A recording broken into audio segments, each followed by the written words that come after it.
Good evening po sa inyong lahat. Saan man dako kayo naroroon. Kamusta po kayo?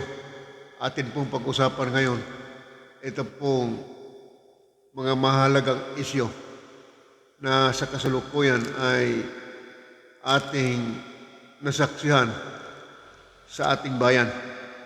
Una po na ating pag-usapan, ito pong pagdalaw ni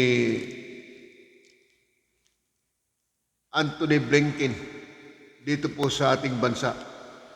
At siya po ay nakipagpulong one-on-one kay Pangulong Marcos dyan po sa Malacanang.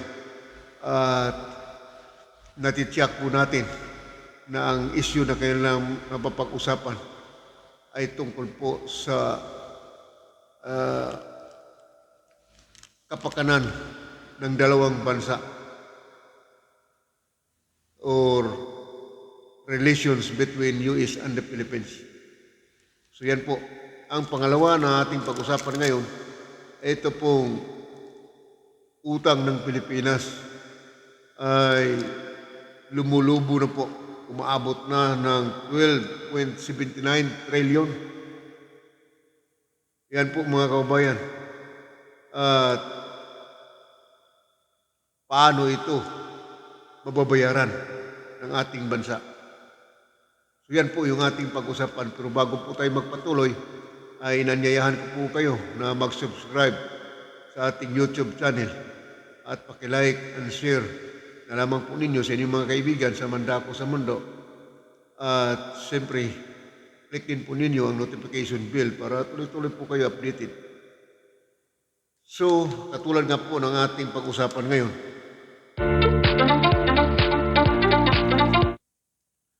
ito pong pinakamataas o isa sa pinakamataas na opisyal ng Amerika ay narito po sa ating bansa upang dumalaw kay President Bongbong Marcos.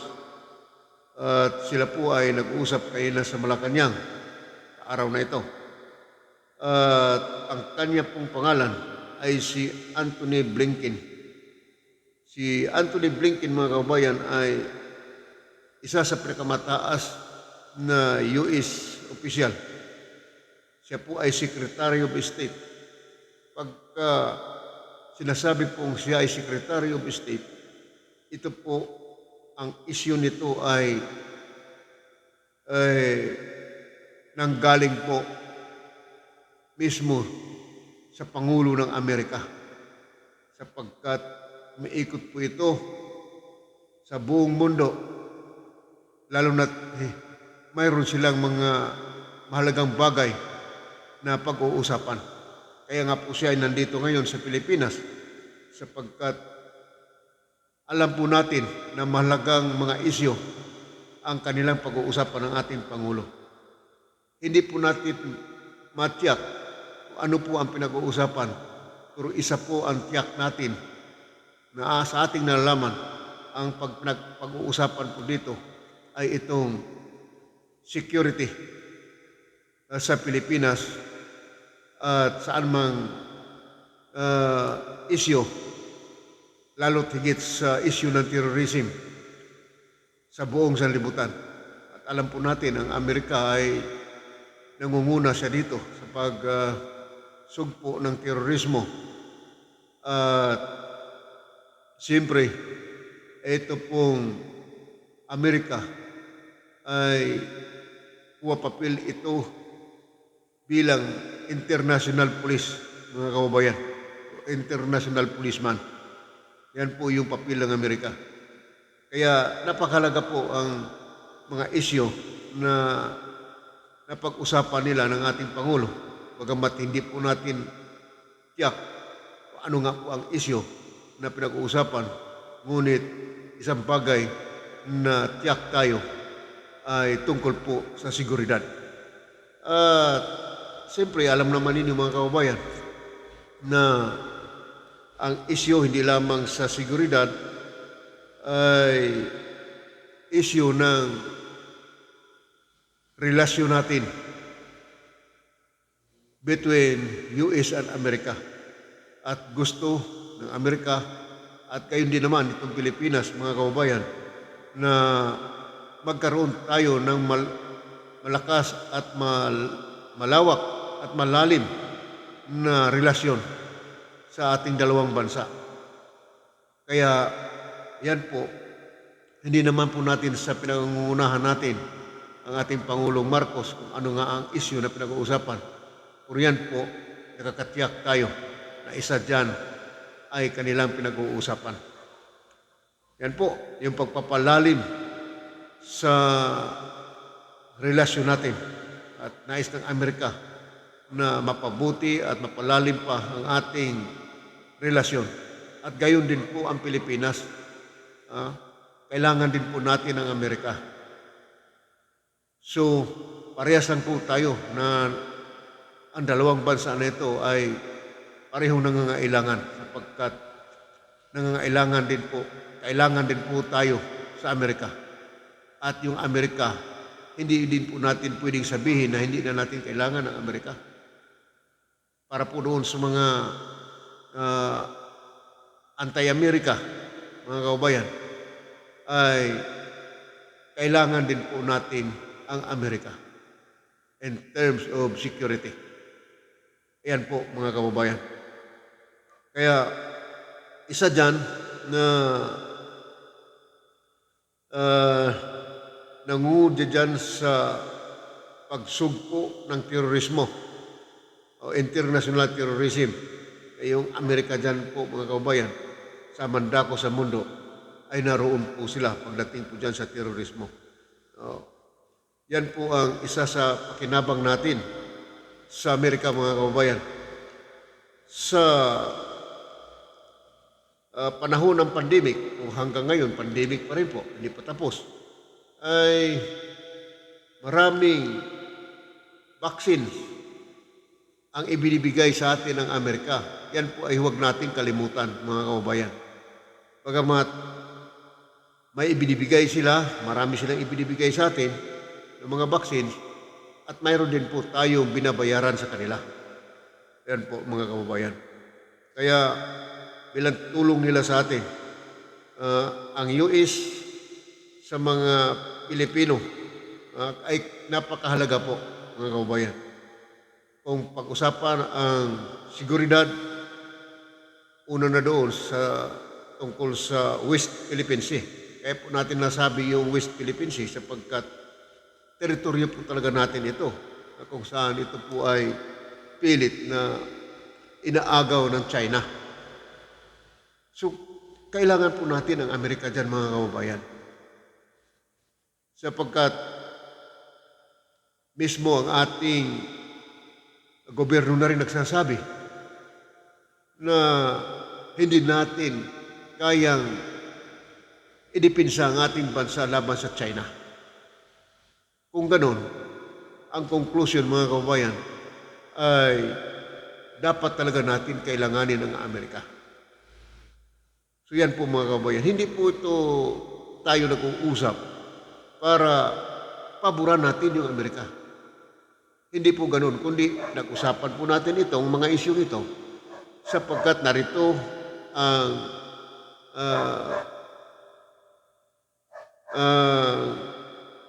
US Secretary of State, si Anthony Blinken, mga kababayan, ay hindi po yan napunta rito kung hindi po mahalaga ang issue o ang pag-uusapan. Yan po, mga kababayan. So, dito, mga kababayan, nabanggit ko na kanina, tungkol po doon sa pagpapalawak at papalalim sa ating relasyon between two countries, mga kababayan. At ikalawa, ito pong seguridad. So, kailangan natin ang Amerika pagdating po sa security. Ayan po. At napag-usapan natin yung tulong ng Amerika sa panahon ng pandemya ay yung mga vaccine sa marami. At sinasabi na po natin yan. So, dito, mga kabayan, ay nakita natin na hindi naman natin sa pinangungunahan natin itong ating Pangulong Marcos tungkol po sa mga isyo, kundi atin pong tinatalakay ito para mabatid po ang lahat na maunawaan itong pagdalaw ni Secretary Blinken dito po sa ating bansa. Ayan po yun mga kababayan.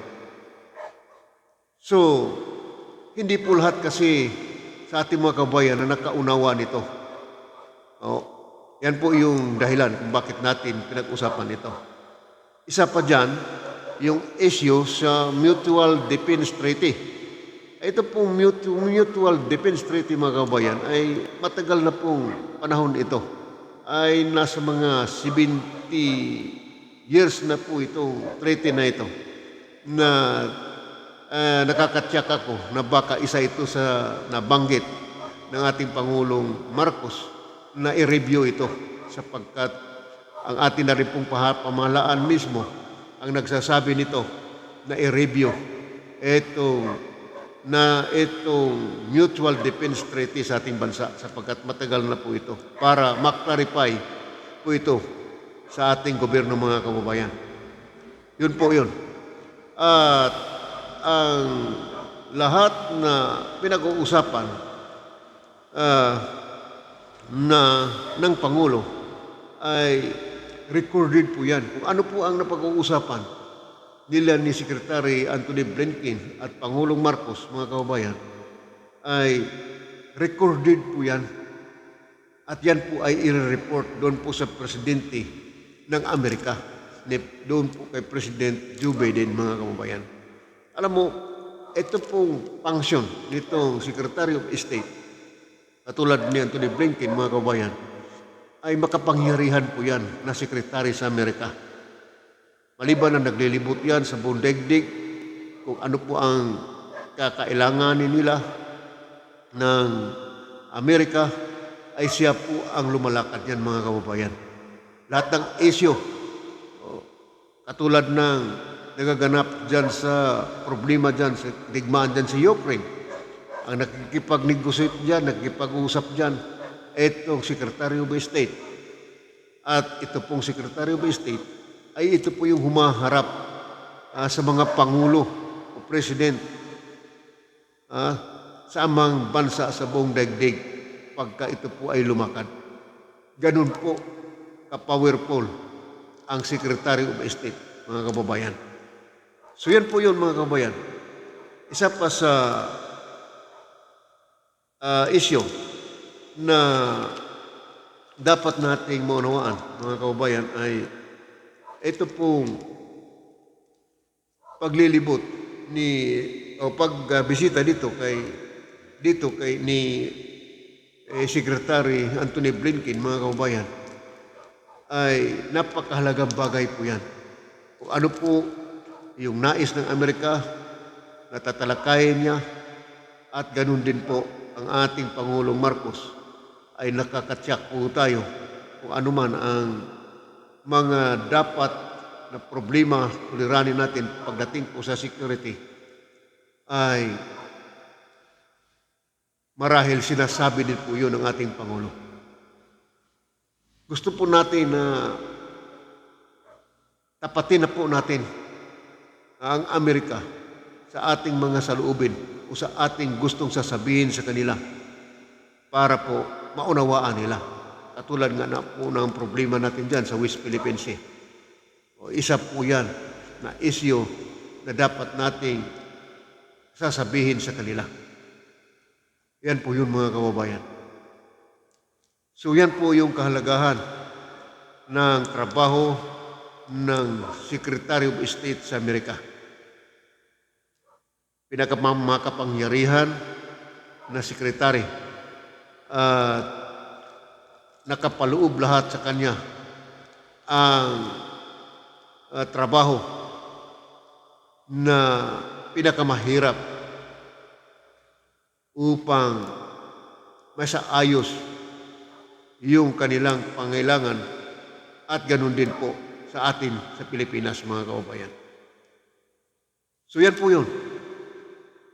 At sumunod mga kababayan na pag-usapan natin, ito pong utang natin na lumulubo na umaabot na po ng 72.79 trillion, mga kababayan. Pero alam ninyo, paano ito mababayaran ng Pilipinas? Pero alam ninyo mga kababayan, ang sabi ng mga economic advisors ng ating Pangulo, tulad ni Secretary Jokno ng Finance, alam mo ang taong ito mga kababayan, bihasa ito pagdating po sa ekonomiya at pangangasiwa tungkol po dyan sa mga sitwasyong ganito nangyari sa atin. At masyadong positibo ang taong ito mga kababayan. Kaya yan po yung isang bagay na nagugustuhan ko sa kanya, na nagbibitaw po siya ng salita, kundi pampalakas pa ng loob sa bawat Pilipino. So dito mga kababayan, ang sabi na 72.79 trillion yung utang natin. Napakalaki po niyan mga kababayan. Pero tatandaan natin, ang utang na ito mga kababayan ay hindi po ito sa kasalukuyang administrasyon na ito mga kababayan, sapagkat mahigit isang buwan pa lamang po si President Bongbong Marcos nakaupo. Yung utang na ito ay minana lang po niya ito po sa nakaraang administrasyon. Dahil nga po sa panahon ng nakaraang administrasyon ay kailangan nating umutang para may pangtustos po tayo, may panggastos po tayo doon po sa pandemic. Kaya po nagkaganito, lumubo yung ating utang. Wala pong sino mang dapat sisihin dito mga kababayan, sapagkat itong utang na ito mga kababayan ay ipinagbibili natin sa ating mga pangailangan. Ibinabayad doon sa mga gastusin sa ating mga kababayan, lalo na dyan sa hospital, sa panahon ng pandemic, mga expenses. Yan po, hinati-hati po yan lahat mga kababayan. At ibinabayad doon po sa mga binili natin ng mga vaccines. At marami pang iba. Kaya nga po yung utang na ito ay para po doon sa ating mga kababayan na hindi ganap na nakaunawa nito, ay narapat po maunawaan ito, sapagkat hindi po dapat pangambahan. Sang-ayon nga ni Secretary Jokno ng Finance ay nagsabi na kayang bayaran ang utang ng Pilipinas. Kaya nga sinabi yan kasi nga eksperto siya at positibo ang kanyang pag-iisip tungkol po dito sa ating ekonomiya mga kababayan. Yan po ang sinasabi ni Secretary Jokno. Kaya kaya pong bayaran. Lalo tigit mga kababayan, ang utang ng Pilipinas ay kayang bayaran. Una, basta mayroon tayong unity. Hindi po mahirap pagpalaguin ang ating ekonomiya basta tayo ay mayroong pagkakaisa. Yan po yung isa sa adhikain ng Pangulong Marcos. At kailangan palakasin ang ating bansa, ang ating ekonomiya. Pagka maayos na itong ating ekonomiya at mapalakas na, ay magaan bayaran, lalo na kung nagipagtulungan tayong mga Pilipino. Sapagat ang utang ng bansa, utang po yan na sa bawat Pilipino. Hindi po natin pwedeng sabihin, hindi naman ako involved dyan, gobyerno naman ang magbabayad dyan. Hindi po. Ang magbabayad po niyan ay tayo pong mamamayang Pilipino, sapagkat tayo po ay nagbabayad ng buwis. So yung collection sa buwis, mga kababayan, ay doon po yan ibabayad. Yan po yung ibabayad doon. Kaya wala pong exemption nito sa bawat isa sa atin mga kababayan. ah, kung ano po ang mayroong utang ng ating pamalaan, mga kababayan, ay utang po yan sa bawat isa sa ating mga Pilipino. Basta Pilipino po tayo, mayroon po tayong utang. Yan po. Pero alam ninyo mga kababayan, ang lahat na hindi lamang ang Pilipinas at kapag-utang ng ganito, mga kababayan. Sa ibang bansa nga po, ay bumagsak ang kanilang pamalaan, ang kanilang gobyerno, ang kanilang ekonomiya dahil puso dyan sa utang. Tulad ng Sri Lanka. Di ba? Nagkakagulo dyan kasi bagsak ang kanilang gobyerno dahil po sa sobrang utang. Ang mga mayayamang bansa sa buong sanlibutan, mga kababayan, ay nagkakautang din po. Akala niyo ba yung China ay walang utang? Nagkakautang din po ang China, mga kababayan. Bagamat ang China ay nagpapautang, ay nagkakautang pa rin po sila.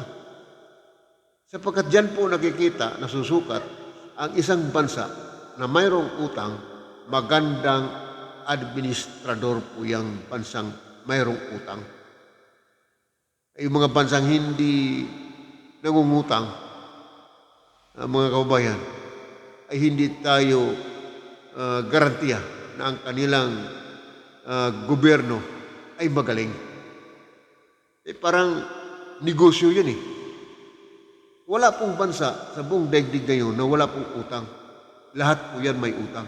Kaya hindi po natin pwedeng manghina tayo. Hindi po nakapanghina yan. Lahat po ng bansa sa buong sanlibutan ay mayroon pong utang.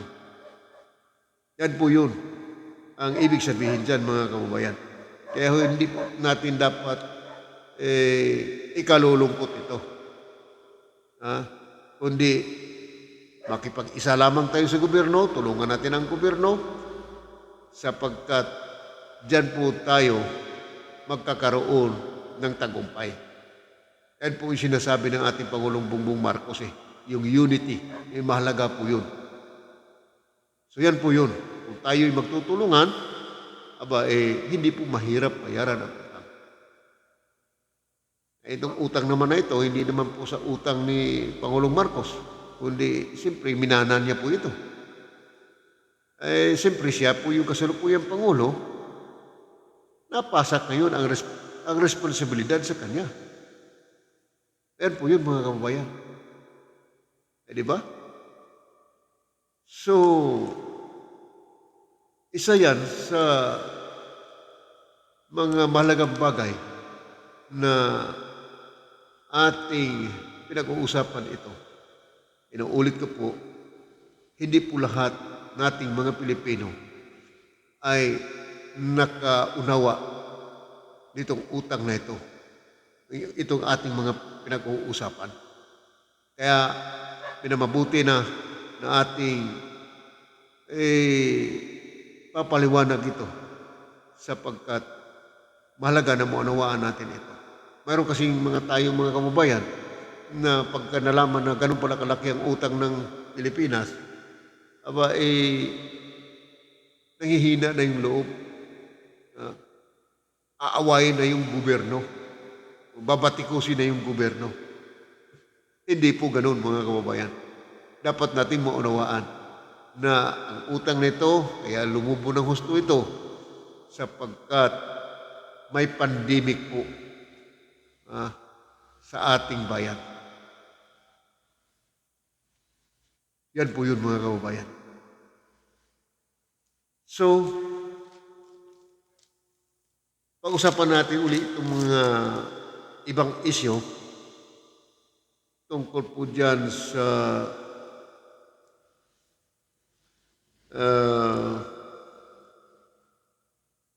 issue ng climate change. Ito pong climate change, mga kababayan, ay isa ito sa adhikain, plataporma ng ating Pangulong Marcos. At balikan natin kanina, mga kababayan, doon po sa pagbisita ni Secretary of State Antony Blinken isa pa sa issue ng climate change sapagkat isa yan sa adikain ng ating Pangulong Marcos, Bongbong Marcos. Kasi, alam mo, ay masyadong polluted na ang Pilipinas. At hindi lamang Pilipinas, mga kababayan. Buong daigdig, masyado na pong polluted, mga kababayan. So, tiyak ako na baka nabanggit ito ng ating Pangulo noon sa pag-uusap nila ni Secretary of State Antony Blinken. Ang usapin kasi ito ng climate change, pandaigdigan ito mga kabayan. Hindi po ito lokal, hindi lang ito sa Pilipinas lang.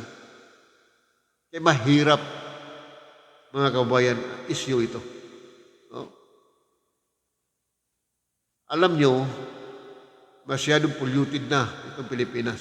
Inuulit ko lang po. Ang ating bansa at mahalaga na malalaman ito at malaman ito ng Amerika, ng Secretary of State dahil po ay maraming polluted dyan na lugar saan man dako sa ating mundo na mga, lalo na sa mga bansang mayayaman. Nandoon yung kanilang mga factory na siyang sanhi ng pollution. Yung mga usok po ng mga factories sa mandako sa daigdig mga kabayan, isa yan. At yung pong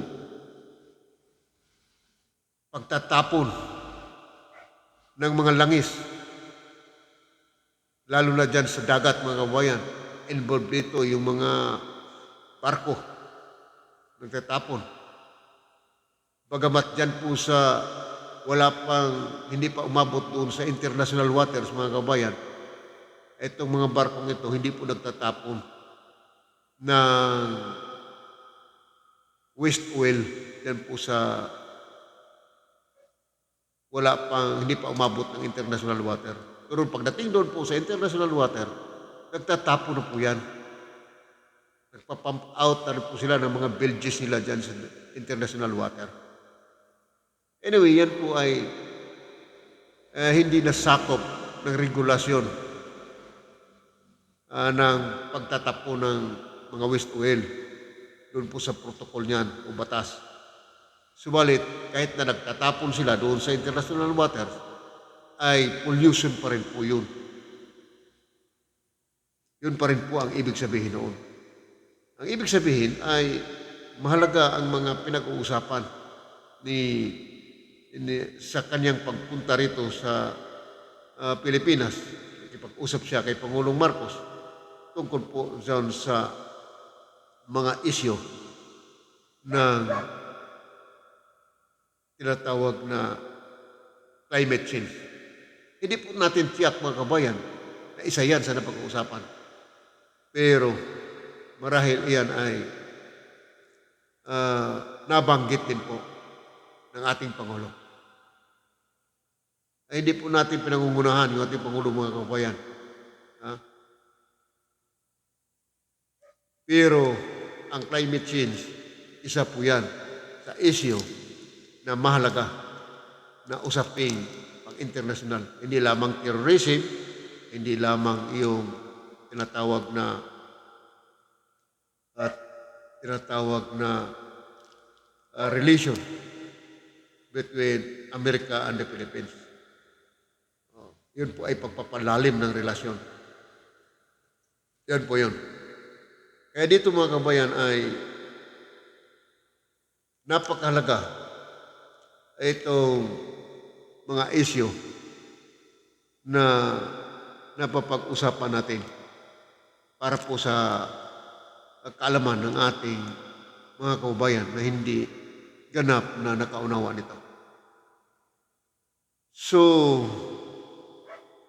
isa pa na issue nating pag-usapan mga kabayan Ito pong COVID, ito ay international issue din po, mga kabayan. Yung ating pinag-usapan ngayon, yung pangmalawakan, pangdaigdigan na issue, mga kabayan. Itong COVID, isa na ito, issue na pandaigdigan, ay bahagyang tumaas naman ngayon ang bilang ah, ng pasyente ng COVID, mga kababayan. Bahagyang tumaas. Kaya nararapat lang po na bago po man makumpisa itong back to school sa ating mga estudyante o pagbabalik ng face-to-face classes, ay mapursige talaga yung ating mga kababayan na magpabaksin. Yung mga nakapag-vaccine dyan at wala pang boosters, ay magpa-booster shots na po kayo, mga kababayan. Kasi mahalaga po yan. Wala tayong magagawa sapagkat hindi pa tapos yung COVID eh. Yung pandemic, nariyan pa po sa atin eh. Kaya pasalamat tayo na bumababa yung pasyente ng COVID. Pero ngayon ay mukhang tumataas na naman. So yan po, mga kababayan. Bago po natin makalimutan, naka 31 minutes na po tayo. Bago po natin makalimutan, mga kabayan, mayroon pong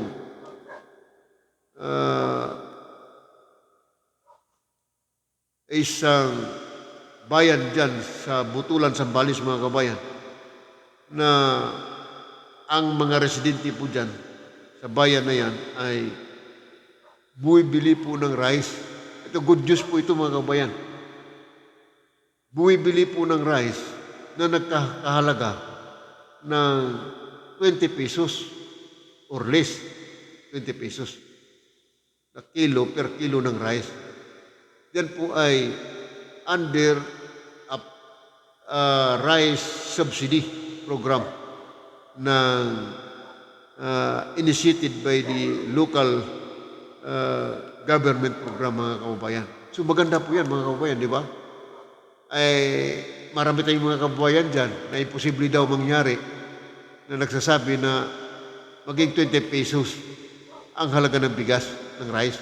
Ito po, mayroon na po eh. At marami na lugar ngayon sa Pilipinas na nagbibinta po ng 20 pesos. Ito ngang sa Butulan, Zambales, 20 pesos pababa ang presyo ng rice. Ayan, recorded po yan, mga kabayan. Under, sabi ka dito, ulitin ko po, under a price subsidy program initiated by the local government program. Kasi nga po, isa ito sa nilalabi ng ating Pangulong Bongbong Marcos. Kinakausap niya yung mga farmers na naibaba.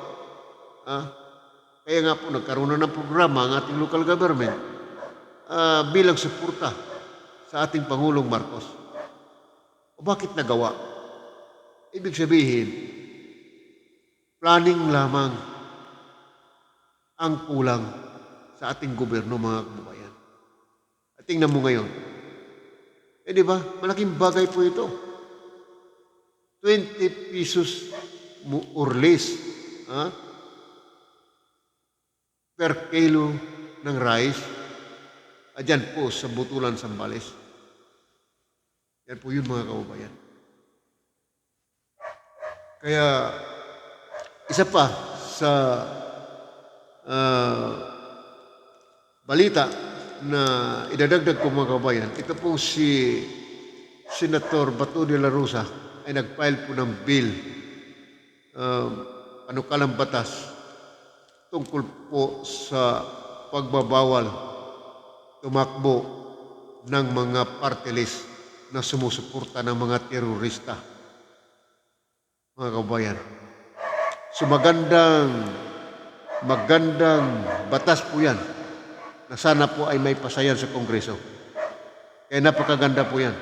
Kaya itong mga left-leaning dyan o mga terorista ng mga party list, ngayon pa lamang mag-isip-isip na kayo. At katunayan, umaalma na po sila ngayon pa lamang eh. Pinabatikos na nila si Senator De La Rosa tungkol po dyan sa panukalang batas na yan. Para sa akin po mga kabayan, pabor ako dyan sapagkat wala naman po talagang ginawa silang mabuti na may ambag sa ating bayan, kundi puro pabigat lamang. Okay mga kabayan, ay pansamantalang hanggang dito na lamang po itong ating video. Magkita-kita po tayo muli sa susunod nating video. God bless you all.